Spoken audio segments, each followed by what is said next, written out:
Welcome to Trenchometry. If you've spent any time in or around the trenches, you know it's all about angles and the science of technique. We're here to discuss the most undervalued aspect of the game of football, the offensive line and the trenches. Today, my guest is a big man checking in at 6'6", 315 pounds from Anambra, Nigeria. He spent some time learning the game of football as a junior in high school, and he would eventually take his skills to Louisiana State University and Tennessee State. He would hone his skills and be good enough to spend some time making some holes in the NFL. He would spend time with the Redskins, Dolphins, Bucks, Brahmas, Blue Bombers, and Panthers. He's now looking to pass on his wisdom and knowledge to the next generation of offensive linemen at the University High School in Irvine, California. Today, let's welcome Chidi Okeke to the podcast. Chidi, welcome. Thank you guys for having me, man. I'm happy to be here. I'm excited to talk to you, man. You got a unique story, a great story. We shared a little bit on the phone with each other. You're from Nigeria and had an opportunity to come to the United States, and you thought you're going to be the next Akeem Olajuwon, right? And the plans changed when you got here. What happened when you got here? Man, life is crazy, man, because initially, I'm actually a soccer player, growing up playing soccer.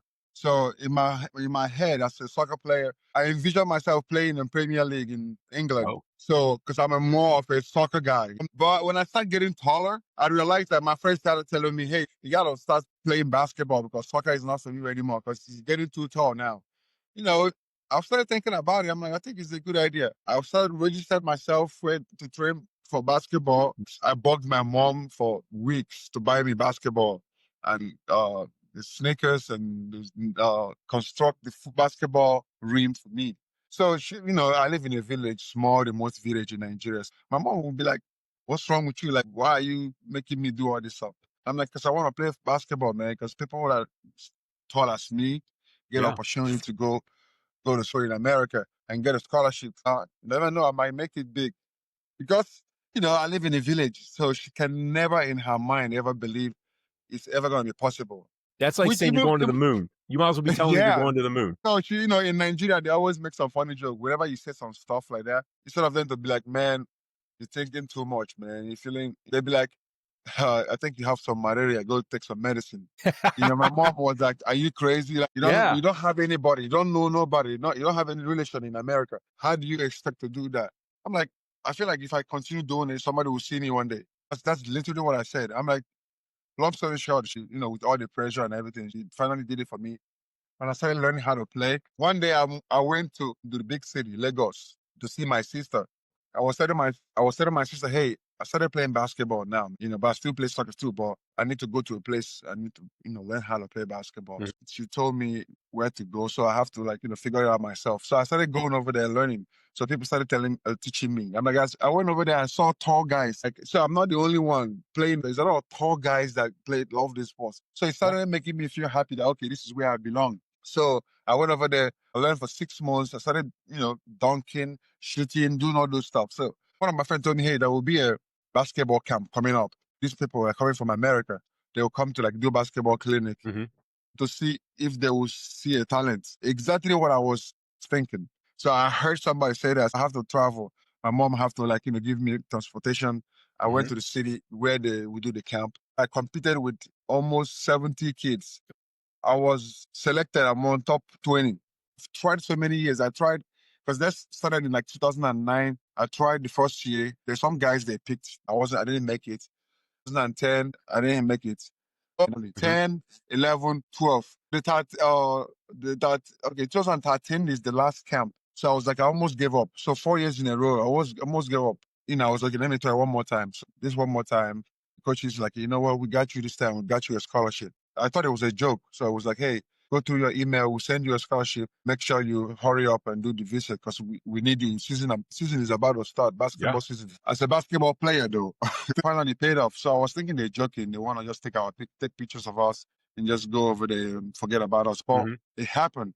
I did the visa. Long story short, went to embassy, did an interview and passed. And I flew to Miami, Florida, because my school was in Miami, Florida. I landed in Miami. Football season because I came in August 2013. The football season is about to start immediately. So jumping over there, football is about to start. And basketball season is still in off season. My coach was like, you know what? You might as well join football. Take me to football practice. I want to see what's going on over there.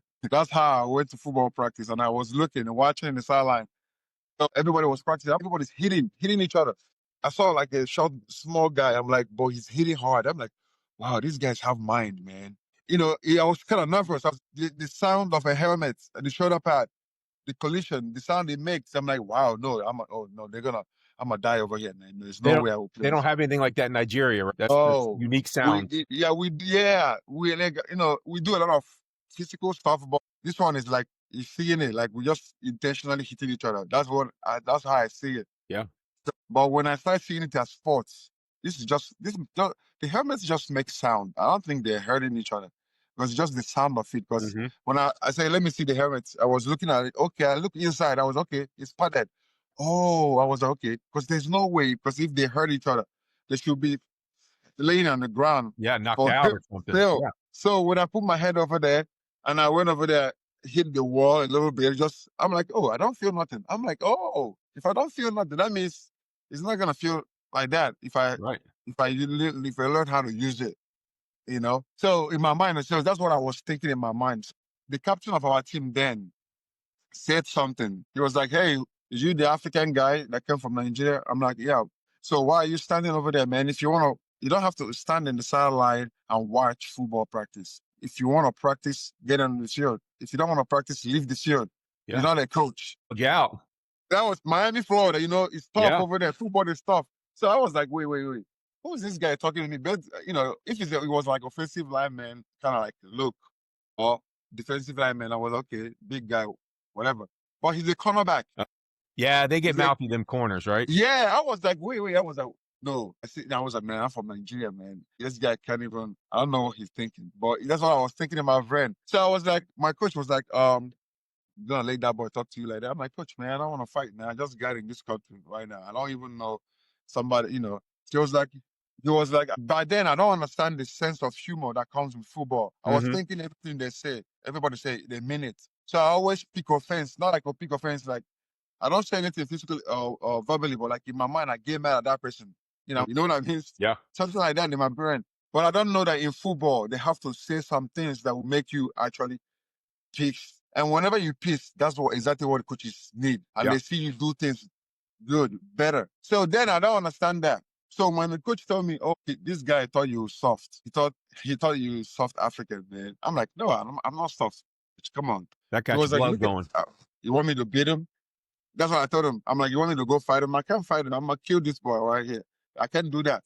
He was like, "Oh," he was laughing. He was like, "Okay, do something about it then." What I mean, like, go practice. Yeah. I'm like, he was like, I told him, "Do you guys have extra helmets and cleats?" He was like, "Of course, we have that." He was like, "Okay, go get him a helmet." So they all brought the helmet. It fits. Give me a plate. I told him, "Okay, now show me what to do." I told my coach, "Hey, okay, show me what to do." So he told me, "Okay, for now, we're just going to want you to do something, just simple. I want you to line up against this guy." So they want me to be a D lineman, right? So they have a lineman. So the coach told me, all you have to do, Chidi, all you have to do, when I blow the whistle, you run and touch the dummy. But guess what? This big guy over here is going to stop you from doing that. So all you have to do is just do whatever it takes to just touch the dummy. So as somebody that is learning football for the first time, I asked this question. I was like, coach, so you mean just to touch the dummy, right? Just touch it. Yeah. Yeah. I'm like, it's easy, man. They'll be like, not in Nigeria, man. This is American football. This big guy will never let you. I will beat this guy and touch this like 4 times in a row. They'd be like, come on. Everybody started laughing. Everybody in the field, like, this African guy, what's wrong with him? I mean it. Because in the sideline, what I was watching, I was already judging everything over there. I was like, if I do this thing, I can do this better because this guy is slow. I'm quicker than this guy. Man, I can be able to like, kind of like juke. I was thinking about juking, like as a Russian, juking, Yeah. dipping, Yeah. using soccer, I kind of like for some reason I went back to soccer, used some things I learned in soccer, and also in basketball, faking, all those things everything that has to do with, maneuvering stuff. Because I was a striker in soccer, Yeah. so I know how to like maneuver a defender. That's what I pictured in that moment. I was like, oh my god, I'm a soccer player. This thing this man asked me to do is the most easiest thing I can ever do. I was like, okay, let's go. Let's like, come on, let's go, let's go. So They brought the way. you're using skills that you developed on the soccer field, on the basketball court, and they're going to Exactly. translate into your football moves. And this is a huge reason why athletes shouldn't just hyper focus on one skill set. They can go play other sports and it'll help increase their ability to play football out of the football field. Exactly. Exactly. My soccer background and basketball, like especially soccer, because I played it long, you know, everything was like in my mind, the way I see it is. So I told my coach, okay, let's go. They bought a whistle. First rep, I beat him with speed. They bought a rush and just like, you want to like stop me. I dip. For some reason, nobody taught me how to dip. I didn't know they teach dip in football. Yeah. But you know what I mean? So I Yeah. used common sense. I was like, there's a play. I don't know what it's called in America. There's something we do in our village when people is chasing you. Like, I don't know what it's called in English, but a group of kids will line up. So one person will be chasing everybody. So whenever he touches you, you just start chasing everybody. So in Yeah. that game in our village, that's what we do barefoot Tag. in the big field. Tag. Tag. Okay, tag. Tag. It's Yeah. called tag. I forgot. Yeah. So because someone want to touch, you have to dip. Exactly. I see tag in my brain. I'm like, okay, I will use tag to get this guy. Yeah. So when I rush, I do like this. He opened. He overset. Okay, I can use the football terms now. So because I already know what it is. Okay, so I did that and he overset. His hip open, and I beat him inside. So I touched the dummy. I told the coach, I hugged the dummy. I was like, coach, I'm hugging the dummy. What you want me? You want me to touch it, but I'm hugging it. It's so funny. Everybody was laughing. They were like, okay, do it again. They'd be like, nah, we want to witness this again. Like, do it again. Next, another one. Common sense, too. In my mind, I say, okay, I know this guy will bring another technique. This guy might think, I'm going to do something else. My mind told me just do something else. Just don't do the same thing you did. Switch it up. Yeah. So, another one that I did is, because I saw them do the same thing when I was in silence. When I see all the techniques they do, they use their hand. I'm like, oh, okay, you can use your hand. I'm like, I can do that better. This guy is quick. This guy is slow with his hand. Why is he doing that, man? Just snap that. That's what I was thinking in my brain. So this coach tell me, okay, you ready? Yeah. I was even smiling that day. They were like, this guy is weird. So they blow the whistle. So I rush again, and he's trying to like punch, and I swipe the hand. Quick, I was quick, swipe the hand, and he leaned. I beat him again, hug the gun. Say, coach, man, I can do this all day, man. This guy is I need somebody. I was telling them he's slow. I told him I play soccer. I was sending him in the field. I'm a soccer player. I feel like he's not gonna catch me. I'm too quick. Coach was like, okay. But you know what? They'll be like, you know what? One more thing before you leave. One more thing. I want you to be the offense now. I want you to be an offensive lineman because you're tall. I'm gonna put you as a tackle. I want you to do the same thing he did. So block this guy. Don't let him touch the dummy. Now he's gonna rush you. Somebody else will rush you. The guy that was rushing me, you probably know him. You know Trevonte Valentine? No. Okay, if you know our roster in that 2013 state championship. Yeah. There's the D tackle. Yeah. Yeah, there's a D tackle in our team.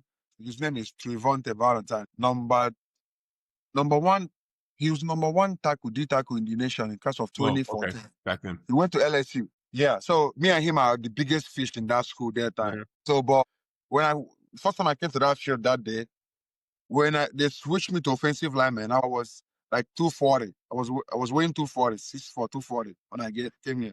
They switched me to tackle. So they asked that boy. That boy is LSU commit. He already committed. He's 330 pounds. Quick, fast. So I went against this guy in one-on-one pass rush. The first day, they introduced me they told me, okay, switch to offensive lineman. After doing D lineman, they told me switch to offensive lineman. So I went against two guys. So the first defensive end, my coach asked me, can you be able to do the same one, the other one? I told him, and I gave him the most crazy answer that bust their mind. I told him, I think the other one, this second one will be easier than the other one. They'll be like, what do you mean by it's easier? I'm like, to be offensive lineman would be easier than D line. I'm like, what do you mean by that? I'm like, number one, it takes more work to get off the ball and trying to see what you're going to do, thinking what move. And that I'm in a stance, looking at somebody, I'm like, this is the guy I'm blocking. I'm man on man with this guy. And I know I'm blocking. The play tells me that I'm blocking this guy. There's no way. The way I think, me personally, I don't know how any other person learned football. But me personally, I was like, if this guy is my man, I'm blocking. There's no way he's gonna ever beat me or get off my clip, my sight, make a play because I'm looking at him over here. So all it takes is effort for me to control everything with technique. You know what I mean? Because this person is big. Every football player, every dealer man is big. So they're over there 3D, 4K in my eye. You know what I mean? So that's how I see it.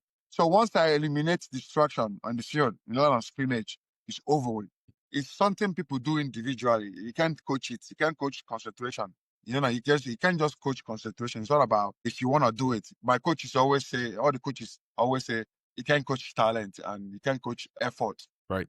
It's a So choice. this Comes is from the only inside. thing, that you can naturally do. Once you know how to play football, if you want to be great, do the right thing all the time. Just do the right thing all the time. You get to choose how often you go hard and how hard you go. And those are the two Exactly. things you can control. I tell, yeah, exactly, coach. I tell people all the time, like, how do you think that I came from a remote village from Nigeria, So, and finally 10 years later, so Chidi, when you're getting this mindset passed on to your guys, when you're trying to get them situated with, and you can teach people how to work hard and what it takes to work hard and how often you get to go hard. What is it that you're trying to get? What's the number one priority you want your offensive linemen to be able to do? When you take them out on the field, what's the number one thing you're trying to get them to be able to accomplish? In that school, we still have the offensive lineman coach. Mhm. I'm not the real offensive lineman coach. So my job is as a specialist. When in practice, just individual period is my own period because that's my job. Because I'm working on technique, individuals. Because playing in NFL, playing in big college football and everything, with all the coaches I've been around with, I realized that offensive lineman coaches, they don't play with individuals. Individual period is the most period they don't play with. In NFL, like I've been around Bill Callahan, I've been around Coach Heck, Andy Heck, Kansas City Chiefs. I've been around like Jeff Grimes of Auburn and Grimes of BYU when he was in LSU. He was my O-line coach. I've been around Coach Ross Ehrenfield, he coached for Tennessee State University. I've been around even Jeff Fisher in Florida State, but I didn't play for him, but I've been around his camp a lot. So everything, all these coaches, they have one thing in common. There's some things they take serious. In every level of football, individual period is the best period ever. It's so crazy that I learned it. I wish I know it in high school and college. I learned it in the NFL.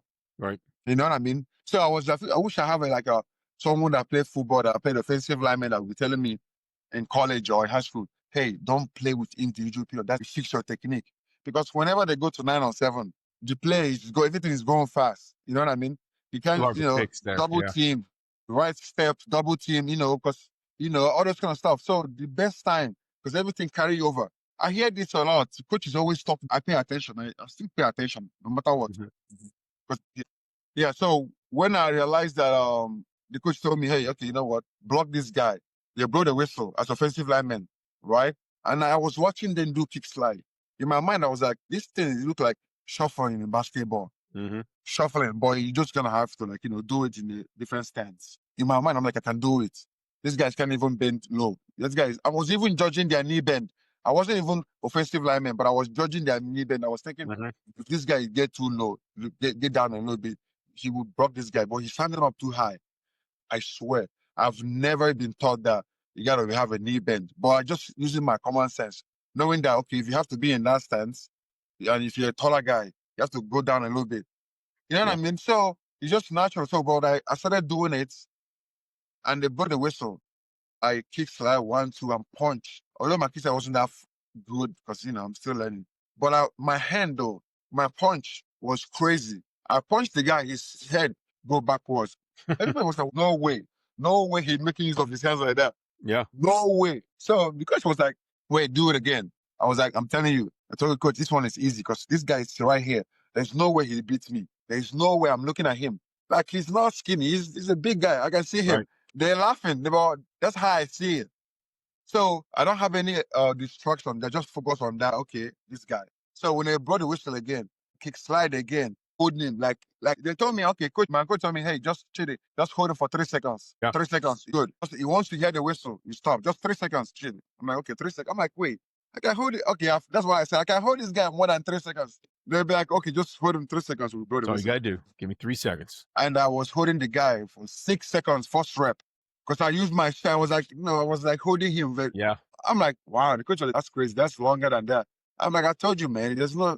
The next one, I realized mentally, that, okay, let me screw up a little bit. I feel like I'm too way back. I didn't even know the line of scrimmage, the line yet. But in my mind, I'm like, this guy is too far. Taking too much step to get at me. Like I made me screw up so that it will be even. I swear, natural. And coach say, okay, ready? Check out the other one again. I kick. I block him, run him over out the other side. Like, I'm like, everybody was like, what? Like everything that he does, like, is perfect. Like, what? Well, okay, which one do you like the most? I'm like, I don't know, okay. I think I like the offensive lineman. He doesn't I told him, I think I like offensive lineman. But in high school that time, we played both, right? So we went to play spring game. We went to play spring game, first actual game, spring game with the other school. There's a lot of college scouts over there. I was the left tackle and nose guard in that game. So I was blocking. I didn't give up sack. I have 3 sacks in the game. And I was a nose guard. I wasn't even a DN. And I didn't even know, because if I know football, I would tell coach to put me as a DN. You know what I mean? Because it would be more easy to get a sack as a DN in that level, that time. You only got to beat one guy out there. You don't have to beat 3 guys. Exactly. So I was like, man, with my speed, I would have get more sack over there. I felt like each play. Because I went and get sacked 2 plays in a row as a nose guard, which is hard. 2 plays in a row. Yeah. Like Chris Jones technique. That's I'm right. telling you. So it was crazy that after that, like I got a scholarship. Is it gonna be a D line or O line? What's gonna be? My coach was like, man, he said, I feel like it's gonna be lineman. He likes lineman. He's good. I don't know. He can play both. But you know what? Because I don't want him to be confused, because he's from Africa, he's learning. I just want him to stick with lineman. That's how it ended. He was like, you know what? I have to sign you up for Nike camp. I was like, Nike camp, so I want you to go over there. There will be thousands of kids. Will be over there. Coach Mike Tonsil, I have to give him a shout out. Coach Mike Tonsil. He made me who I am in terms of the way he motivated me. He never want me to like the way other kids feel. He came from another country. Like I want to do everything right. But my teammates, sometimes they don't take stuff serious. But for me, I know like, man, this is I'm so lucky to have this opportunity to come over here over just talent, what I can do with my body. I can go to school for free. I can even make money from there if I work harder. And they tell me if I just do this every day, I will be successful. I'm like, what?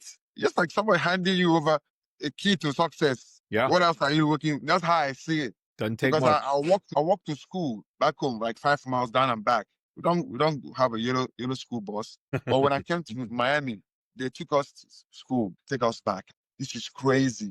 So you don't have to like walk to school or nothing. Man, I was like, man, these people are making me lazy now in my brain. Like I swear to God, that's how I see it. So that I walk home just to I want to be, I'm like, man, that's crazy. Get the time in. Yeah, you want to get the steps in and show yourself that you can do it, do hard stuff. I'm just used to that. It's not like, my friends are telling me, you're weird, man. Come get in the car. I'm like, no, I'm good, man. I want to look around the city. I like the way the environment look here. Yeah. In Nike camp, we went over there in Miami Garden. I don't forget. It's in Miami Garden. Went over there and registers. They put me in O-lines group. So we was doing a lot of drill. So everybody started noticing me. This is my first 6 months in America. My first 6 months in America. So everybody started noticing me in drills, like a lot of drills to warm up. Linemen was warming up.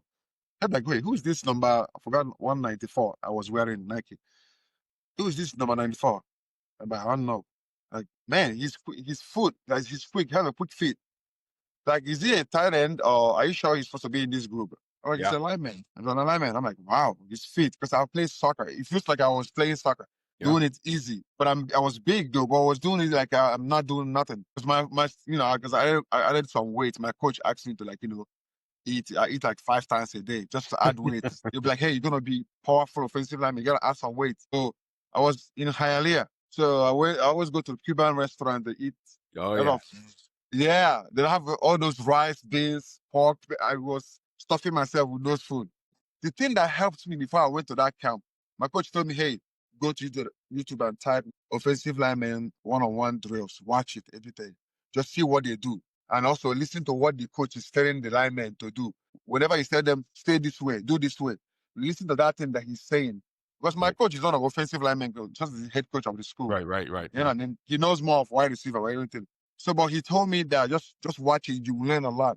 I was like, okay, that's what I got to do to be great. That's how I see it. So you're self-taught then off of watching a YouTube video and studying technique and drills off of successful people. That's pretty impressive. I'm telling you, they told me, this is going to be a tackle. Just watch this. Watch them. You will learn. Visual learning is better because we'll be telling you, calling all these names. You don't understand yet. Learn it. You will see it. When you see it, when they say it, you will understand. I was like, okay. I got you, coach. Just do it. Because I was so nervous because my coach was like, hey, bro, you have to work hard. Because if you don't work hard, they're going to send your ass back to Africa. You always say that. I said, no, for it. And I like the fact that now is when I realized that, oh, he need to say that to me because if he never said this, I would have been I'm probably gonna be a mediocre player, man. That's a lot of pressure. It's a lot of I'm pressure on a telling kid. you, the Get it pressure. right or you're going back to Africa. I'm That's telling you. I know you can't say that to a kid now in 2025, but that's what I was. That's exactly in 2013. That's what it is. They said he didn't come all the way from Nigeria to come and bullshit. Damn, whenever he said that, I was like, yeah, you're right. that's Yeah, you're awful. right. No. He said it But to me. but it's It worked. on some level it's kind of true if you don't it's not if you don't get it right, you go back to Africa, but Mm-hmm. that's you got two choices. You can work hard and capitalize on this opportunity, or you gotta go back to the way life used to be, which isn't necessarily a bad thing, but seems like you were having fun and enjoyed it here, and you definitely had grown an affinity for Cuban rice and beans, having been over there in Hialeah and Fort Lauderdale area for sure. He told, I'm telling you, yeah, you see all these guys, whenever sometimes I say things to them, they disrespect me, they feel so reluctant to do whatever. They talk back and you don't do it. Please don't do it. Please, I'm begging you. You're better than that. Like, for some reason, my coach become a GPS. He monitor everything I do because he was like, you don't know how talented you are. Please, I'm begging you, don't be like any of these kids. Just Yeah. be who you are. You know what I mean? It's based on my environment or how I was raised. I was raised right in a Catholic family in the village, a farm boy. I'm not a city boy. I never know. I never been to Disney to go to Disney or all this kind of stuff. I'd rather be in the farm or feeding the goat. So basically, which I like it. I'm not missing anything. I'm not saying I'm missing anything. I'm not missing anything. I'm good. But that upbringing though, kind of like, made me like whenever he told me that, I started doing everything he told me to do. My coach. Watch every hour before I go to bed. I watch 1 hour of one-on-one pass rush. Yeah. I learned coaches say, hey, why are you, your knee, have a knee bend. Lock your knees because if you don't lock your knees, it will open your hip quick. Yeah. I was like, oh, what does it mean? And I stand up. I start doing the same thing. I set up my iPad on the table, looking at what the guy, when they be on 2-point stance, I stand up too, be in a 2-point stance. I say, okay, I'm like, how long can I be in this point stance? This is burning. Yeah. I'm like, that's how you got to do it. You got to do it. They're doing it over there. You see them doing over there. So, and I watch it, I do it. I'm like, okay, so kick, slide, kick. And I do, I'm like, oh, that's what we do it in the field. So this is the perfect way to stay. So now my coach doesn't even have to coach me a lineman. So I'm learning on my own because I want to learn this thing so bad. I want to belong. I don't want anybody to be like, you dumb African. I don't even want somebody to say that. Because that time they say any kind of telling They're you, man. they're just trying to needle you and get it and hit you at your lowest point. I'm telling you, because this Miami, man, the kids don't Oh, yeah. care. The same age, they can say whatever. They don't know that, oh, that thing can hurt this guy. They don't Yeah. care. Oh, the same age. It doesn't matter. Nobody cares.